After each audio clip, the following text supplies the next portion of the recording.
Sanju Samson, Ishan Kishan, KL Rahul, Jitesh Sharma, ध्रुव जुरेल, कौन होगा Asia cup में टीम इंडिया का विकेट कीपर बल्लेबाज? फाइनल 3 घंटे लंबी मीटिंग के बाद हुआ ऐलान। जानिए किसका होगा सिलेक्शन, किसका कटेगा टीम से पत्ता। एशिया कप से पहले ही मच गया बवाल। 2 जगह के लिए 4 खिलाड़ियों में घमासान, सिलेक्टर्स के दिमाग का बना दही। तो आखिर इन 5 खिलाड़ियों में से कौन करेगा एशिया कप में विकेट कीपिंग? कौन अंदर कौन बाहर, जरा आप भी जान लीजिए इस 3 मिनट की इनसाइड स्टोरी में। जी हाँ, एशिया कप का बिगुल बज चुका है। 9 सितंबर से इस महाकुंभ की शुरुआत होने जा रही है। हिंदुस्तान के करोड़ों फैंस इसी इंतजार में बैठे हैं कि एशिया कप के लिए टीम कैसी होगी, कौन कौन से विकेट कीपर बल्लेबाजों का सिलेक्शन होगा। लेकिन अब सभी क्रिकेट प्रेमियों के लिए अच्छी खबर यह है कि उन 16 खिलाड़ियों का नाम सामने आ चुका है जो एशिया कप में खेलते हुए नजर आएंगे। ऐसे में कौन करेगा विकेट कीपिंग, सब कुछ बताएंगे आपको इस वीडियो में। लेकिन उससे पहले अगर आप भी हो टीम इंडिया के पक्के वाले फैन तो इस वीडियो को लाइक और शेयर जरूर करें। विकेट कीपर की बात की जाए तो टीम के first choice wicket keeper Sanju Samson है। संजू ने पिछले कुछ मैचों में शानदार प्रदर्शन किया है और वो इस समय भारत के T20 के सबसे अच्छे विकेट कीपर बल्लेबाज हैं। सैमसन भारतीय T20 टीम के प्रमुख सदस्य हैं। सैमसन ने वैसे तो भारत के लिए 42 T20 मैचों में 25.32 की औसत और 152.32 के स्ट्राइक रेट से 861 रन बनाए हैं, जिसमें 3 शतक भी शामिल हैं। सैमसन ने भारत के लिए अपना पहला T20 1 दशक पहले यानी कि 2015 में खेल लिया था, लेकिन उनकी अनिरंतरता उनका स्थान पक्का नहीं कर पा रही थी। हालांकि अब ऐसा नहीं है। पिछले 10 T20 पारियों में उनका प्रदर्शन अद्भुत रहा है। सैमसन ने इस दौरान 42 की औसत से 188.05 की बेमिसाल स्ट्राइक रेट से 378 रन बनाए हैं, यानी कि उनके T20 के करीब 43% रन पिछली 10 पारियों में आए हैं और T20 के सभी शतक भी इसी दौरान आए हैं। सैमसन के इन 3 शतकों में 2 दक्षिण अफ्रीका के खिलाफ उन्हीं के घर में आए थे, जबकि एक बांग्लादेश के खिलाफ हैदराबाद में आया था। अब सवाल ये है कि सैमसन अगर एशिया कप के लिए विकेट कीपर की पहली पसंद है तो उनके बैकअप के तौर पर दूसरा विकेट कीपर कौन होगा?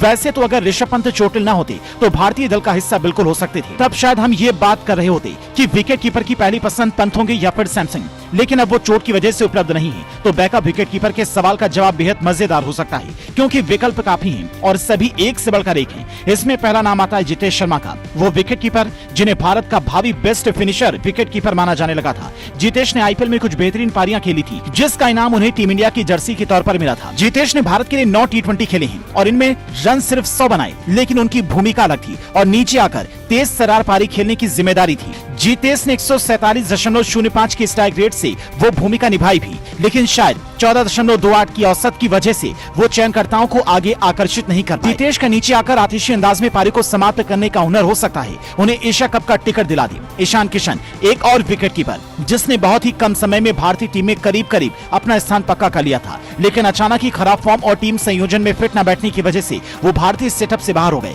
बाएं हाथ के इस आक्रामक बल्लेबाज की खासियत है पावर प्ले का लाजवाब इस्तेमाल करना। सैमसन की तरह ही किशन को भी सलामी बल्लेबाजी बेहद रास आती है और इसी कारण 32 T20 खेलने के बावजूद वो कभी भी टीम के नियमित सदस्य नहीं हो पाए। किशन ने भारत के लिए 32 मैचों में 25.67 की औसत और 124.37 की स्ट्राइक रेट से 796 रन बनाए हैं, जिसमें 6 अर्धशतक भी शामिल हैं। ईशान ने भारत के लिए आखिरी T20 नवंबर 2023 में ऑस्ट्रेलिया के खिलाफ खेला था। सैमसन के बैकअप के तौर पर किशन को जरूर देखा जा सकता है, क्योंकि विकेट कीपर के अलावा वो सलामी बल्लेबाज की भूमिका भी निभा सकते हैं। इस लिस्ट में अगला नाम उस खिलाड़ी का है जो भारत के लिए पिछले कुछ सालों से हर मर्ज की दवा बन गए हैं। इसके बावजूद इस फॉर्मेट में वो करीब 3 साल से बाहर हैं। हम बात कर रहे हैं केएल राहुल की, जिन्होंने हाल ही में इंग्लैंड के दौरे पर बतौर सलामी बल्लेबाज 2 शतक के साथ 532 रन बनाए थे। भारत के लिए राहुल ने वैसे तो 32 T20 खेले हैं, जिसमें 2 शतक और 22 अर्धशतक के साथ 2265 रन हैं। हालांकि बतौर विकेट कीपर राहुल T20 में सिर्फ 8 मैच ही खेल पाए हैं। इस दौरान उन्होंने 43.57 की औसत और 139.26 की स्ट्राइक रेट से